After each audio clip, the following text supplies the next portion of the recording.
C'était la blague du téléphone. Non, il comprend le sujet, lui, pour le coup. Alors, on a créé comme ça une petite vie comment? Bien organisée, bien, hein? Seulement, on nous dit que comme la sortie d'Égypte, la sortie de la Géoula du Mashiach, la même chose. Ça, c'est calqué, en fait. Vous savez pourquoi l'exil d'Égypte, il n'est pas compté dans les exils? Quand on dit il y a 4 exils, hein, Bavel, on commence avec Bavel. Pourquoi tu ne commences pas avec Mitzrayim? Mitzrayim, il compte pas alors? Mitzrayim, c'était juste un exemple, c'était un microcosme de l'exil final, de l'exil de la fin des temps. D'accord? Donc on le met à part. Donc tu dis voilà, tu as vu ce qui s'est passé là-bas? Tu prends la même chose, tu fais Alpi LF, fois 10, fois 10 000, fois ce que tu veux, et il y aura exactement ça à la fin des temps. D'accord? Le Zohar, il dit même, qu'Akadosh Baruch Hu, il a fait sur ce qu'il a fait sur Pharaon, d'accord, en Égypte, il le fera sur toutes les nations en une fois, en même temps. C'est-à-dire qu'au lieu de faire sur un pays, il fera sur toutes les nations. Il punira toutes les nations en même temps. Au lieu de punir un pays, parce que là, tout était concentré en Égypte, d'accord? Là, il y en aura à travers les temps, toutes les nations, je crois qu'elles sont passées sur nous, d'accord?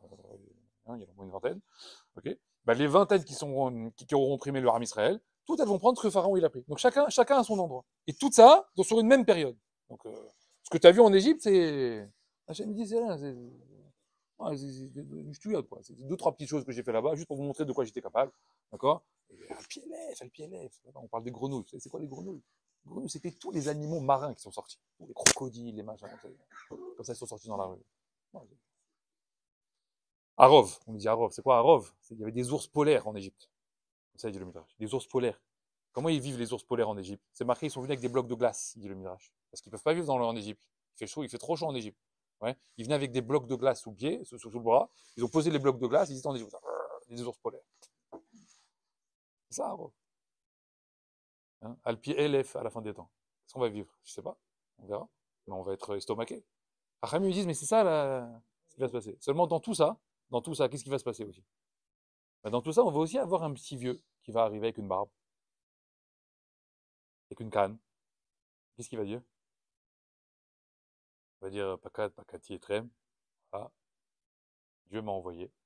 Maintenant, vous allez tous me suivre. On va tous aller à pied de Paris jusqu'à Yerushalayim. Maintenant, tout le monde, il a été fracassé. Voilà. Vous me suivez? Il est fou, celui-là. Combien il y en a eu des comme ça? Je suis le Messie, suivez-moi. Ouais, d'accord. On en a encore un, là. On en a 10 derrière. Qu'est-ce qu'il a fait, mon cher Rabbeinu et Aaron? Ils sont venus voir les bénis Israël. Il leur a dit, bon, allez, maintenant, il faut sortir. Mais tu suis ces deux fous, là? Ces deux druides, comme ça, ils viennent avec une canne, on va dans le désert. Mais ça va pas bien, non? Et oh, faut être sérieux. C'est quoi le, c'est quoi le programme? Moshe, il a dit, j'ai pas de programme. Je sais pas. Mais on va où? Aucune idée. Alors là, moi, tout ce que je sais, c'est qu'on passe la frontière d'ici. Après, apparemment, il y aura une nuée qui va venir nous voir et qui va nous dire droite, gauche, un petit GPS comme ça bizarre. Mais moi, la vérité, je sais même pas où on va. C'est le désert. Je connais le désert, moi. Je connais pas le désert. Je sais pas où aller. On le suit ou on le suit pas? Bah, 4 5 ils l'ont pas suivi.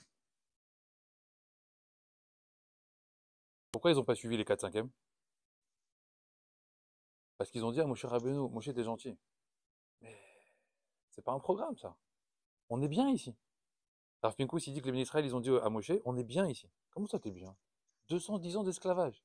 Ken Naval, pendant un an, au début des plaies, l'esclavage, il s'est arrêté. Les Égyptiens, ils étaient fracassés. Ils avaient peur de parler à un juif. Ils se sont dit, si je lui parle, je vais me ramasser un serpent sur la tête.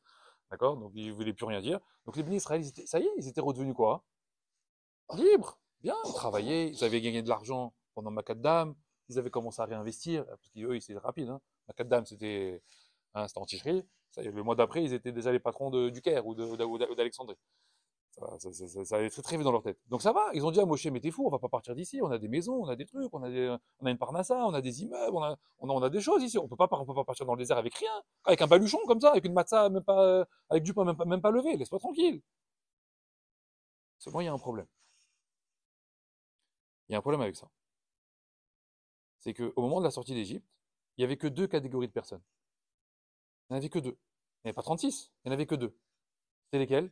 Il y avait ou ceux qui sont morts pendant la Maca trop chère, ou ceux qui, pendant Makat Rocher, c'est marqué là-bas qu'il y en a certains qui cherchaient, vous savez, les smalotes et comment ça s'appelle, les ustensiles des Égyptiens, vous savez, dans les tiroirs, etc., pour après leur dire à la sortie d'Égypte, donnez-nous les ustensiles, etc. Qu'est-ce qu'il veut dire cette phrase-là? C'est quoi ce truc-là? On cherchait, etc. Ah, mais ils me disent, non, tu n'as pas compris ce qu'ils faisaient là-bas. Tu as deux catégories de juifs. Tu as ceux qui sont morts pendant Makat Rocher et qui ne sont pas sortis. Et les autres, en réalité, qu'est-ce qu'ils ont fait pendant ce moment de Rocher? Ils ont accumulé de la Torah. Ils ont accumulé des mitzvot. C'est ça les deux sortes de juifs en réalité qui existent dans le monde. Pendant une durée d'exil, tu as deux choix. Tu n'en as pas 36 en fait. Le choix de je prends pas les mitzvot et la Torah et je reste en Égypte, ça n'existe pas. Ce choix-là n'existe pas. Tu t'es inventé une possibilité. Il n'y a pas ce choix. Il n'y en aura que deux. Ou tu prends Torah et mitzvot pendant Olam HaChocher, pendant toute cette durée d'exil, pendant toute cette durée de difficulté, tu te bats pour essayer de trouver dans les tiroirs, dans les placards, et tu fais les fonds de tiroirs. Les fonds de tiroirs de quoi? Une mitzvah par-ci, une mitzvah par-là, une Torah par-ici, une Torah par-là. Tu te retrousses les manches pour accumuler le plus de Torah possible. Et quand viendra la Géoula, Hachem lui dira, qui a accumulé de l'or et de l'argent? Moi, j'ai accumulé de l'or et de l'argent. Ok, toi tu sors. Et les autres? Moi, non, moi, chaise longue et coca zéro. Moi, détente, j'étais à la plage, j'étais à Punta Cana, après je suis parti au Mexique, après je suis parti là-bas, à Eilat, etc. Ah, moi c'était bien, Olam HaChocher, c'était Olam Haba. Ah, tu as déjà vécu ton Olam Haba? Ok, alors Nigmar. Ah, c'est vrai, si tu as déjà vécu Olam Haba, alors c'est fini, alors t'as plus besoin du reste, alors, parce que tu étais bien ici comme ça. Tu n'as rien ressenti de la galoute, eh ben tu vas rester là-bas. Mais le Inyan de rester ici, sans Mashiach, sans Torah, ce choix-là, faut pas se mentir, il n'existe pas. Donc on nous a inventé une histoire qu'on a une possibilité de choisir, hein, vous savez, le fameux libre arbitre. Ils adorent ça, la Bechira, le fameux libre arbitre. Comme on aura le droit de choisir. J'ai le droit de ne pas faire Shabbat si je veux. J'ai le droit de ne pas manger caché. Hein. Ken, aval, t'as le droit de mourir aussi. Ce qui a marqué Baharta Bahaim. Ce qui veut dire que quand tu choisis pas Torah, bah, qu'est-ce que tu choisis en réalité? La mort. Donc c'est t'as choisi en fait. Donc il est là le libre arbitre en fait que t'as. La seule Bechira que t'as, c'est Baharta Bahaim ou Amavet. C'est ça, Bracha avec Lala qui est dans Parashat Ré. Bracha avec Lala, Zechaim ou Mavet. C'est les deux seuls choix qui s'offrent à toi. Il n'y en a pas un autre. C'est Haïm, Torah, Mavet, Bli Torah. Maintenant, quand est-ce que ce choix il doit s'opérer? Il doit s'opérer maintenant, en fait. Pendant toute la durée. Pourquoi Hachem il retarde l'exil? Il retarde la Géoula. Il pousse l'exil encore. Pour te donner du temps de réaliser ça. Il y a certaines personnes qui n'ont pas encore pris conscience de ça. Alors il attend. Il dit oui, mais oui, je vois. Hachem dit oui, je vois. Il n'est pas loin. C'est Raval. C'est Raval, il n'est pas loin. Il a 2-3 semaines de basculer, de commencer à faire Shabbat et d'accumuler Torah, de venir un petit limoud le matin, etc. Alors c'est ce qu'il fait Hachem. Midrash, il dit comme ça. Pour un juif, Hachem, il retarde. Même s'il y a un. Vous savez, des fois, quand il y a tout un bus qui part, il y a un, il court derrière comme ça. Hey, attendez-moi. Qu'est-ce qu'ils disent les gens du bus? Ouais, ça va. Dis-moi, pour un, on va pas s'arrêter, non? On avance. Qu'est-ce qu'il fait Hachem? Il arrête le bus. Il dit du monde. Si je dois le faire même 1 milliard de fois, je le ferai. Mais Hachem, tu retardes la Géoula des autres, c'est pas grave. Les autres, ils attendront. Les autres, ils ont qu'à attendre. Encore un, et ben ils retarderont 1 jour, 2 jours, 3 jours, 1 semaine, 1 mois, 1 an, 10 ans. Moi, ça fait 2000 ans.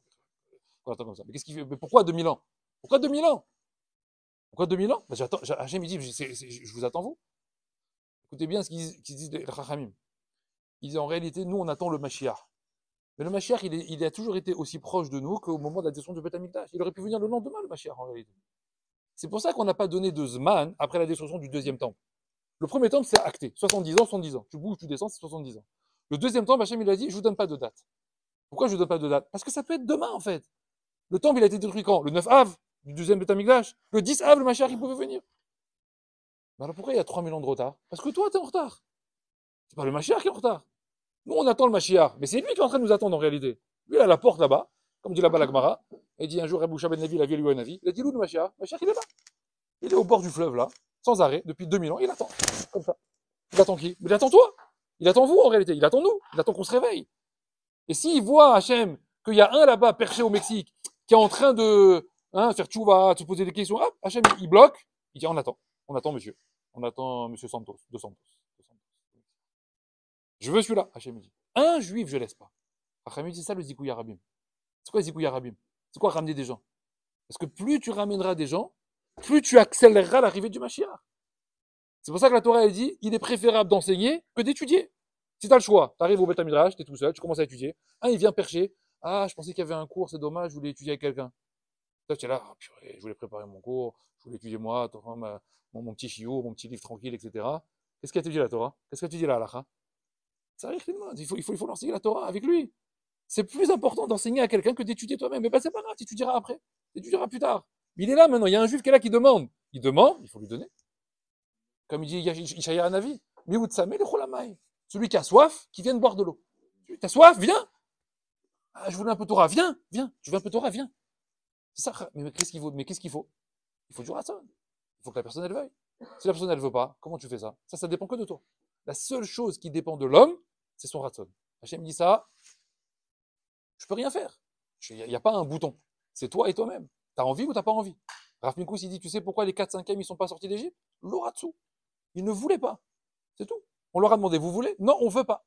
Tu veux pas? Je peux rien faire pour toi. Même Moshe Rabbeinu, il dit, je peux rien faire. Je vais pas créer un raton. Tu veux pas, tu veux pas. Enfin, il faut que tu comprennes que ne pas vouloir, c'est un choix. Et ce choix-là, en réalité, il va te condamner.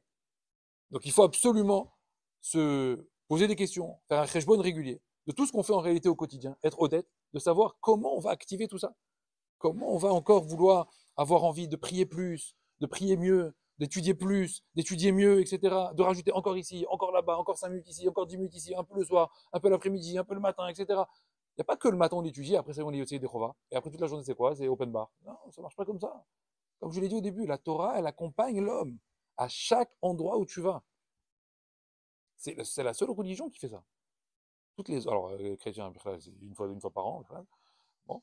Et même les musulmans, même s'il y a beaucoup, même si c'est vrai qu'il y a beaucoup dans leur quotidien, mais comme nous, mais ça n'existe pas. Parlez à un musulman qu'Hachem, il te donne des règles aux toilettes, quand tu te laves, quand tu as une relation conjugale, quand tu fais tout ce que tu fais, quand tu manges, quand tu après manger, avant manger, après manger, etc. Et là oui, et là non, tout le temps sans arrêt. Tu tournes la tête, il y a une halakha. Hein? Hein? Tout. Tu t'habilles, une halakha. Tu te laves, une halakha. C'est à un moment donné, laisse-moi tranquille, laisse-moi vivre. Hachem, il dit, mais tu comprends pas pourquoi je fais ça? Parce que je t'aime, en fait. C'est tout. Ça montre le khibak d'Hachem. Comment Hachem, il est comment il veut nous enlacer. Il peut pas, il peut pas nous laisser à un moment donné. Bon, allez, fais ce que tu veux, comme une maman, tu sais, à un moment donné, avec son fils. Bon, laisse-le un peu. Laisse-le un peu. Elle peut pas. Comment ça, laisse-le? C'est mon fils. Je peux pas le laisser. Je peux pas. C'est impossible. Hachem, c'est ça. Bani matem la makom. Vous êtes les enfants d'Hachem. Hachem, il nous aime tellement qu'il peut pas nous laisser une seconde tranquille.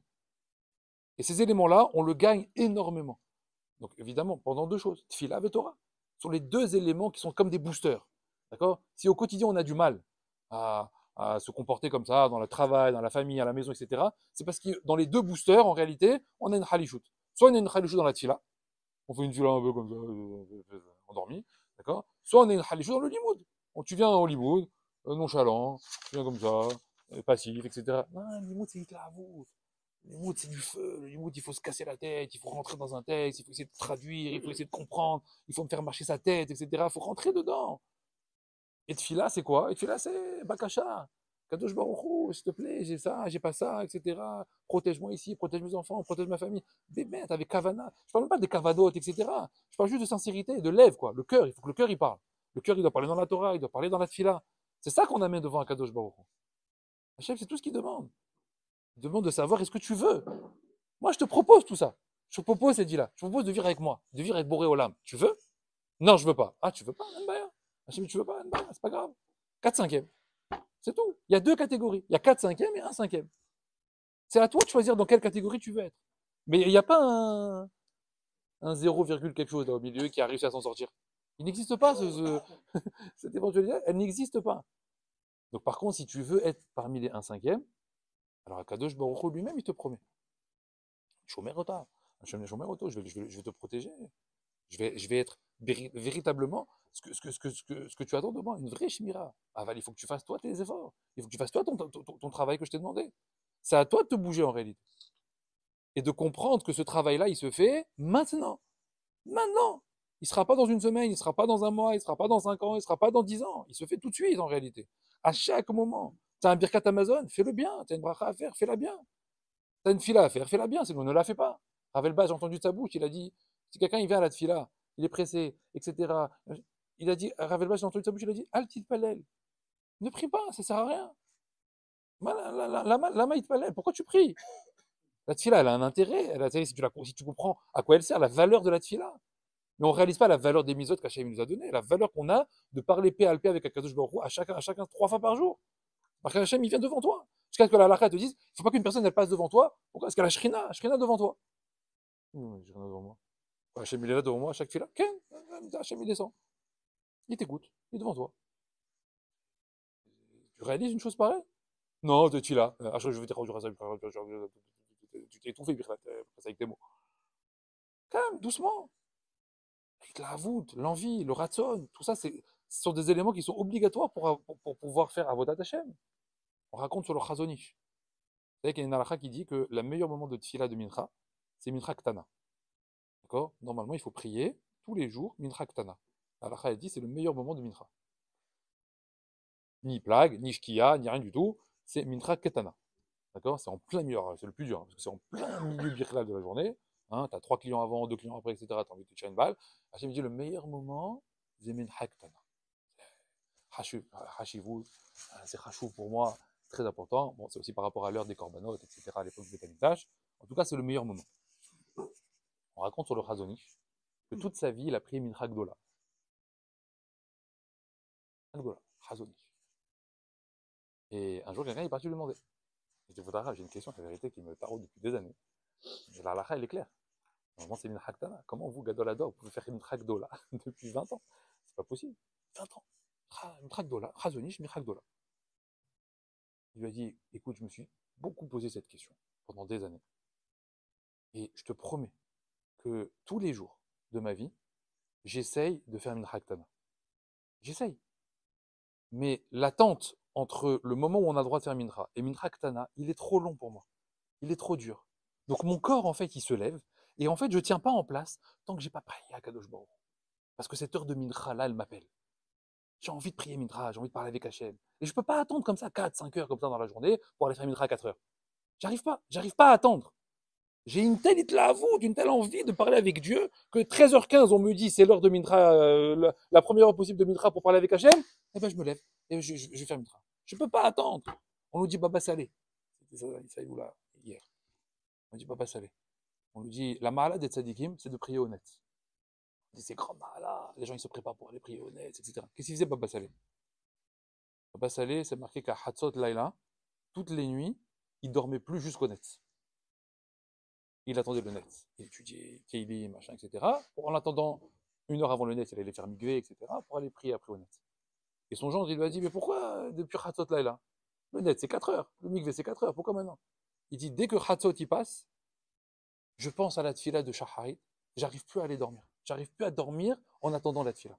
Donc il y a malade d'équipe de prier au net, mais malade des gens qui sont proches d'Hachem, c'est que la mitzvah, quand elle va arriver, c'est tellement en attente de cette mitzvah qu'en fait tu dors plus. Tant que la mitzvah n'est pas venue, tu dors plus. Hein, comme quelqu'un qui va se marier. Je crois qu'il dort la veille.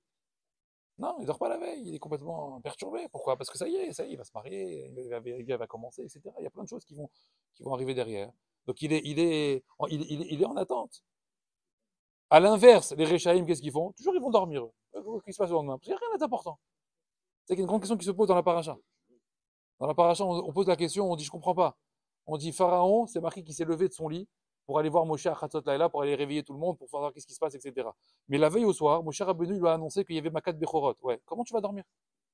Moshe Rabbeinu, il vient de t'annoncer que tout ton peuple il va être fracassé. Ouais, ton fils à toi, il va mourir sur tes genoux dans 3-4 heures. Mais comment tu vas dormir? Comment tu vas dormir? Tu fais rien?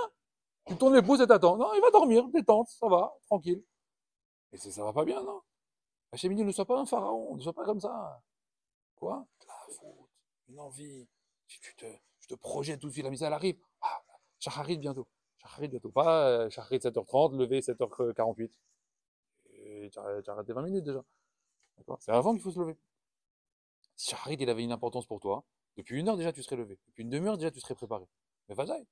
Ken, bevadaï, quand tu pars en avion, tu pars 3 heures avant. Il faut être à l'aéroport 3 heures avant. Ken, alors là, tu peux pas être au moins 3 minutes avant. Au moins 3 minutes avant. Je ne pas dit 3 heures, mais 3 minutes, tu peux. Pourquoi pas? Pourquoi arriver toujours en retard? Ouais, quand tu vas à un théâtre, quand tu vas à un truc, etc., à Yavdil. Hein, qu'est-ce que tu fais? Hachem me dit, c'est mon chiach. Tes maasim, il me prouve en réalité que l'oratza, tu veux pas. En fait, tu voulais pas. Tu viens parce que c'est. Voilà, comme j'ai dit au début, une petite vie, quoi, une petite vie Messouda, tu t'es organisé, etc. Et t'es bien comme ça. T'es bien quand t'arrives en retard à la Tila, t'es bien quand t'arrives en retard au Limo, t'es bien, ça te va en fait. Ça te va très bien. Avant, moi, je vois que t'as l'oro, tu sais, en réalité. Tu veux pas. Tu fais comme toi, t'as envie. Mais à Aval, tu oublies que c'est Avoda. Avoda, c'est Avdout. Tu es mon évêque en réalité. Donc tu dois me montrer en réalité que tout ce que tu fais, c'est pour moi. Pas pour toi, pas pour tes kiffs à toi. Ah, Hachem, là, je suis un peu fatigué. Demain, je viendrai à 9h. Ah, la chaîne là, je n'ai pas trop envie là, de faire Birkat Amazon. Là, ça m'a un peu saoulé.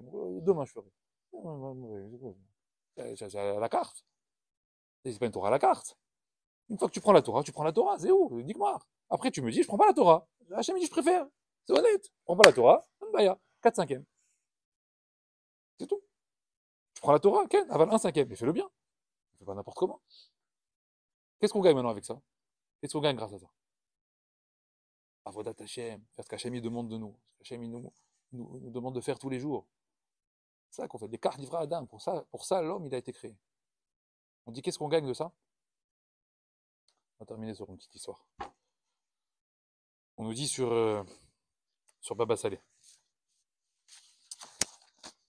Sadique. Sodolam. On nous raconte, vous savez, je vais pas vous raconter tous les miracles qu'on raconte sur Baba Saleh, tout ce qu'il a pu faire, etc. Des gens qui ont témoigné, des choses qu'ils ont vues, sur dans le Israël, et qui faisaient lui de manière pas chaude, quoi. Il y a des gens, ils ont dit, je l'ai vu de mes propres yeux, une bouteille, elle a tenu 5 heures, 6 heures. Bon, des choses qu'on peut pas comprendre. On dit un jour, il y a quelqu'un qui est rentré chez lui, une des visites qu'il faisait. Il y a une maman qui est venue accompagner son enfant. Et cet enfant-là, depuis la naissance, il avait des problèmes de santé, un peu maladie, etc. Bon, et aujourd'hui, le massav, il était un peu compliqué, plus difficile. Et je sais ce que l'enfant, il arrive à un moment donné de sa vie où 7 ans, je crois, 7 ans, 8 ans, une histoire. Et il avait énormément de médicaments à prendre tous les jours. Et ça devenait vraiment très difficile. Et les médecins, ils disaient, voilà, franchement, chaque année, on rajoute un nouveau médicament, encore un médicament, encore un médicament. On ne sait pas combien de temps ça va durer comme ça, mais ça va. Bon. Alors quelqu'un lui a conseillé, va à Netivot, va voir Rav Israël, etc. Bon, très bien. Alors, elle prend un truc, elle va là-bas, évidemment, beaucoup d'attentes. Au bout d'un moment, elle arrive, c'est sa fille qui faisait la fille de Baba Saleh qui faisait l'accueil et l'entrée et sortie, etc. Elle lui dit, voilà, par contre, mon père, il ne reçoit pas les dames. Si tu veux, je te prends l'enfant et moi, j'amène l'enfant. Quel est ton problème? Quel est le truc? Elle se renseigne, elle lui explique. Bon, une baïa. Elle amène l'enfant devant Baba Saleh, il parle un peu avec l'enfant, il revient chez sa maman, elle le ramène, et la mère, elle voit, elle lui dit, il est où le sac que je t'ai donné? Tu l'as oublié là-bas. Et là, il avait un petit sachet avec ses médicaments de la journée, l'enfant. Il a dit, le rave, il a tout jeté à la poubelle. Il a dit, comment il a tout jeté à la poubelle? Mais comment on va faire aujourd'hui? Alors, comment on fait? Qu'est-ce qu'il t'a dit? Il m'a dit, il m'a demandé ce que j'avais, on a parlé un peu, et après il m'a dit, combien de médicaments tu prends? Alors je lui ai montré le sachet. Il m'a dit, mets à la poubelle. Ok, alors je jeté à la poubelle. Il m'a dit, tu vois le verre d'eau ici?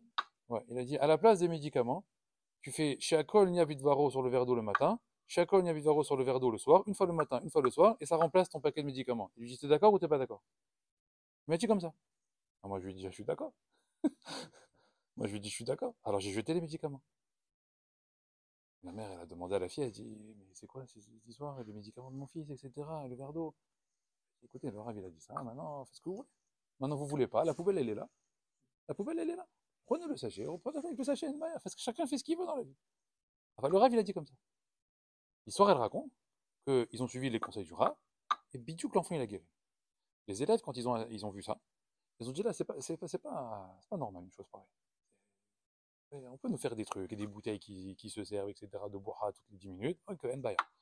Une chose pareille, à un moment donné, il faut s'arrêter. Donc ils ont été voir Baba Saleh. Et ils lui ont dit, on veut l'explication de cette histoire. On a assisté à cette histoire-là, on a vu que 2, 3 semaines après, la maman, elle a annoncé à la fille que finalement l'enfant, il avait guéri, etc. Une maladie qui traîne depuis 7 ans, c'est avec un verre d'eau. C'est une blague. Ils ont demandé au rab, ils ont dit, il faut que tu nous expliques comment ça marche. Comment tu fais ces choses-là? Parce que c'est bien beau de faire des miracles. Mais si on connaît le secret, c'est encore mieux, non? On raconte des miracles, des miracles. Ok, c'est que d'ici pour rire. Tu veux pas savoir maintenant comment il faisait? Vous voulez savoir comment il faisait Baba Saleh? Eh ben, il l'a dit à ses élèves. Il a donné son secret à ses élèves. Et il a dit, je comprends pas votre question, c'est pas shoot. Comment ça, c'est pas shoot? C'est pas shoot. Il a dit, c'est très simple. Moi, tout ce que Hachem me demande de faire, je le fais. Tout ce qu'il me demande de faire, je le fais. Donc, dès que moi, je lui demande quelque chose, Mida Keneged Mida, il fait ce que je lui demande. C'est tout. Il n'y a rien de différent. Il n'y a rien de difficile. Dans ta vie, il te demande de faire quoi? Shabbat, Torah, Tfila, Teili, machin, là tu fais ça, là tu fais comme ça, là tu fais Hesed, là tu fais... tout ce qu'il me demande, tout à la lettre, je respecte, tout je fais. Donc c'est normal, il manquerait plus que ça, c'est normal, que quand moi j'ai besoin de quelque chose, ben après je décroche mon téléphone HM, je lui demande quelque chose, il manquerait plus qu'il me dise, ah non mais là, hein, je suis sur répondeur, reviens demain. Bah c'est normal. Donc tout ce que je lui demande, il me donne, il me donne, ça marche comme ça. Entre nous, ça marche comme ça. Les élèves, ils ont compris quelque chose en réalité. C'est ça qu'Hachem nous propose dans la vie. Tous les moments qu'on a d'obstacles, tous les moments qui ne marchent pas, c'est parce que toi, tu ne marches pas. C'est parce que toi, envers lui, en fait, ça ne va pas. Si toi, envers lui, ça ne va pas, si toi, envers lui, il y a des choses que tu ne veux pas faire, ben quand tu vas lui demander, toi, de faire des choses, il va te dire, ah, mais là, ça dépend de toi en réalité. Donc si toi, tu veux, si toi, tu fais, si toi, tu viens vers moi, moi, tout, je te donne. Tout, le shefa, il est là. Tout est prêt, tout est là. La parnassa, elle est là. La bracha, elle est là. Tout est préparé, tout est là. T'inquiète, tout est mouhan. Ah bah, tout est bloqué. Tout est bloqué par qui? Tout est bloqué par toi. Alors bouge-toi un petit peu, réagis un petit peu. Comprends qu'en réalité, que tout ce qui ne va pas dans ta vie, en réalité, ça vient de toi. C'est toi qui fermes la porte. Ouvre la porte, laisse-moi entrer. Et tu verras que ça va se passer beaucoup mieux. Mais la bracha, elle vient de là. La bracha d'un homme, elle ne vient que de la Torah, que de ses mitzvot, que de ses tfilotes. Alvaï, qu'on arrive à étudier plus, à venir plus, à bénéficier du Zikouya Rabim que chacun fait ici. On a eu un plateau, c'est un Shulchan Aruch ici, c'est une table dressée. Hein, tu viens le matin ici, c'est petit déjeuner, café, croissant, il y a des livres, il y a des gens qui étudient, il y a des gens qui enseignent. Qu'est-ce que tu veux de plus? C'est Gan Eden. Vous avez ici 4 murs du Gan Eden. Pourquoi? Parce qu'Hachem dit que moi je ne réside que dans les 4 amotes de la halacha. C'est-à-dire là où on étudie la Torah. Mais c'est quoi je réside? Il est partout Hachem, Vadaï. Alors où est-ce qu'il s'installe? Où est-ce qu'il est content d'être? Où est-ce qu'il est saméach? Où est-ce qu'il nous donne du kohar? Là où on étudie la Torah. Quand on passe ces murs ici, Hachem il dit, c'est Gan Eden. Est-ce que tu réalises cette valeur? Tu réalises la chance que tu as? Combien de temps tu as envie de rester? 5 minutes? Un quart d'heure? Une demi-heure? Mais pousse un peu, pousse la machine. Hein? Un jour, il a voulu partir plus tôt. Il m'a dit, je dois partir, 5 ans qui m'attend, je dois partir. Bon, à la fin, il est parti. À la fin, il m'a appelé, il m'a dit, le client n'est pas venu. C'est perdu. Fallait pousser au maximum. Le client, c'est pas grave, il attend. Tu as envie de rester? Tu as envie de faire ce limoud encore? Alva et Kachem, ils disent. C'est normal, à un moment donné, il faut aller travailler. Par la ZAC, pas du ciel. Enfin, si, elle tombe du ciel, vous avez compris. Je te doute, quoi, il faut aller travailler. Donc, à un moment donné, il faut partir, à un moment donné. Tu n'as pas le choix. Hachem, il dit Alva et que quand tu quittes l'endroit, tu le quittes au moins avec une atzavut, avec une tristesse, avec une petite peine. C'est dommage. J'aurais préféré faire ce Rashi. Qu'est-ce que j'aurais aimé faire ce Tosfot? Qu'est-ce que j'aurais aimé faire ce Limoud? J'aurais aimé faire la suite de la phrase là-bas. Je te promets, j'ai envie de. Peut-être ce soir je vais lire, peut-être demain. Allez, demain je reviens. Au moins tu quittes la salle avec une certaine voilà, envie de vouloir rester. Et celui qui prend vite ses affaires, vite son manteau, et qui se sauve, etc. Ça y est, j'ai fait 5 minutes, maintenant je m'en vais, on dirait qu'est-ce qu'on lui a fait. Ça va, dis-moi, t'as pas attraché avec une corde, hein. Tu veux pas venir, ne viens pas.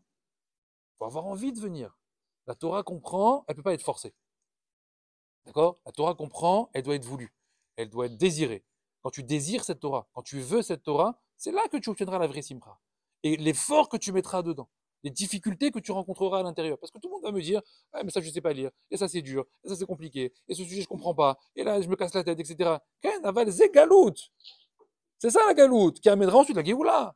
L'effort, il est là. Il faut du hamal, il faut de la difficulté. Sinon, c'est trop facile alors. Oh, Hachem nous a fait des robots. Non. L'effort, il t'amènera à la simra. Qu'est-ce que c'est beau de galérer sur un texte pendant une semaine et qu'au bout d'une semaine, putain, tu sais pas pourquoi. Ah, ça y est, je viens de comprendre. Ah, mais c'est ça qu'il me dit depuis une semaine. Ça, c'est Torah. Ça, c'est simra. Quelle simra tu as à ce moment-là? Quelle simra tu peux vivre à ce moment-là? C'est qu'on nous dit, par exemple, on nous dit au Beth Midrash, on nous dit Rabbi Meir, pourquoi on l'appelait la lumière? Pourquoi on l'appelait la lumière? Parce que les élèves, ils se galéraient pendant 10 semaines à comprendre des textes. Dès qu'il rentrait lui dans le Beth Midrash, Meira, il éclairait tout le Beth Midrash, ils ont dit, ah, ça y est, je comprends. Or à Torah, c'est comme ça. Le Or à Torah, il va te faire comprendre des choses dans ta vie. Il va te faire comprendre des choses dans ton couple, dans le chinour Yeladim, dans les choses qui sont bloquées chez toi, qui ne marchent pas chez toi. Et pourquoi ça bloque pas? Pourquoi ça bloque? Et pourquoi ça, j'ai pas ça? C'est bizarre. Pourquoi lui, il m'a parlé comme ça? Pourquoi lui, il se passe tel et tel événement? C'est uniquement la lecture de la Torah qui te donnera ces réponses. Uniquement. La rue, elle t'amènera rien. Les infos, les machins, les psychologues, etc., ils connaissent rien. Ils amèneront rien. D'accord? Donc c'est pas la peine d'aller perdre ton temps là-bas. Ils connaissent rien. La Torah, elle a déjà été vue avant, et avant, et encore avant. D'accord? Avant même le monde. C'est le plan du monde. Hachem, istakel batora ou bara alma. Il a regardé la Torah pour créer le monde. Pas le contraire. Il a créé le monde, il a mis la Torah dedans. La Torah, c'est le Olam en lui-même. Donc quand tu as quelque chose qui bloque dans ce monde-là, la réponse, elle est où? La tchouva, elle est où? Dans n'importe quel domaine. La réponse, elle n'est que dans la Torah. Le Chazon Ish, il donnait des conseils médicaux aux chirurgiens pour faire les opérations. Ils lui ont dit, mais d'où vous savez des choses pareilles? C'est Katoub Akbara. C'est Katoub Akbara. Ils ont déjà écrit ça dans la Gemara. Il y a 3000 ans. Je crois que tu es venu, toi, tu as fait des études là-bas, je sais pas où, là, 8 ans d'études. Moi, j'ai fait 40 ans d'études, moi. 40 ans d'yeshiva. Qu'est-ce que tu fais chez moi? Tout est marqué. Tout est marqué. Il y a tout dedans. Dans le Na, les Gmarot, les Midrashim, etc. Combien? Des milliards de livres. Tout a été écrit. Tout est là. Et le Zohar, n'en parlons même pas. D'accord? Tu prends le Zohar et tu refais encore un accordéon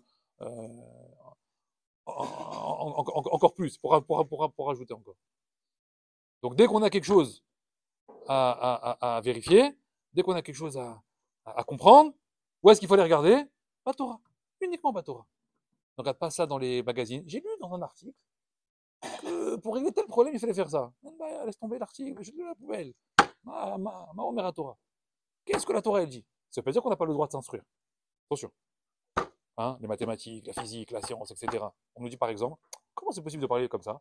Par exemple, le Rambam, ouais, qui était Gadolador, tout ce que vous voulez, la Torah Kula, ouais, mais il était baki dans toutes les sciences profanes. Et c'est tout. Mathématiques, physique, médecine, astronomie.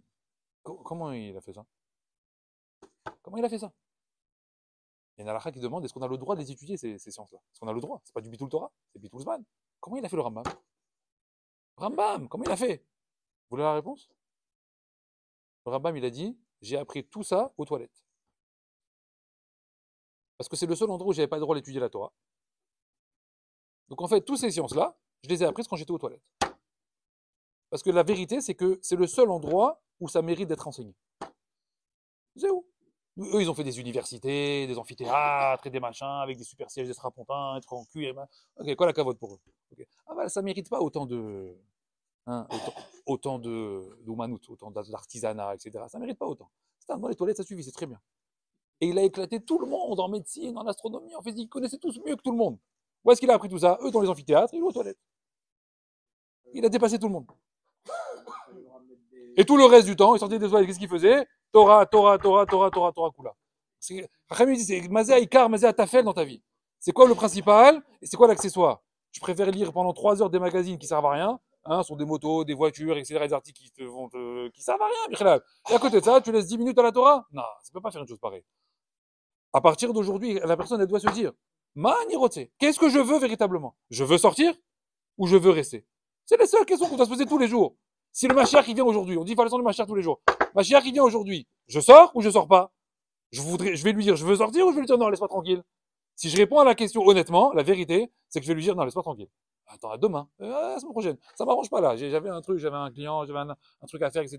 Il y a beaucoup qui vont répondre comme ça, ils vont pas comprendre en réalité. Aval, tous les jours, tu dois te lever le matin, à niroter la tête. Je veux sortir. Sortir de quoi? Sortir de la galoute, des galoutes. Je veux sortir de la galoute. Si maintenant, là, il y a un vieillard qui vient là en plein Paris, je le suis, j'en ai rien à faire. Mon baluchon et j'y vais. Quand il se baladait avec son sac toute la journée. Pourquoi? Je suis prêt, Animouchan. Ou qu'il vienne, quand il veut, je pars. Il n'y a pas de problème. Mais il faut être prêt à ça. C'est une achana. L'achana, elle se fait maintenant. Elle ne sera pas après. Comme il dit Hillel, si c'est pas maintenant, alors c'est quand alors? Il me matai. Alors quand? Il me archav et matai, comme ça dit Hillel. Si c'est pas maintenant, alors quand? Quand alors? C'est Olam, c'est le moment de le faire. Okay? Alors, Bezrat Hashem, qu'on ait beaucoup de ratzon, qu'on ait beaucoup de siata d'Ishmaya, que il nous aide véritablement dans ce domaine-là, pour atteindre des niveaux de Torah, de Gdusha, de Mitzvot, de Ma'asim Tovim, et qu'on puisse, quand le Mashiach va venir, Bezrat Hashem, très bientôt, alors on lui dira, Ken, Vadaï, on te suit, on va où tu veux, et on va aller retrouver nos amours d'antan, Bet Amikdash, Korbanot, etc. Bezrat Hashem, Shabbat Shalom.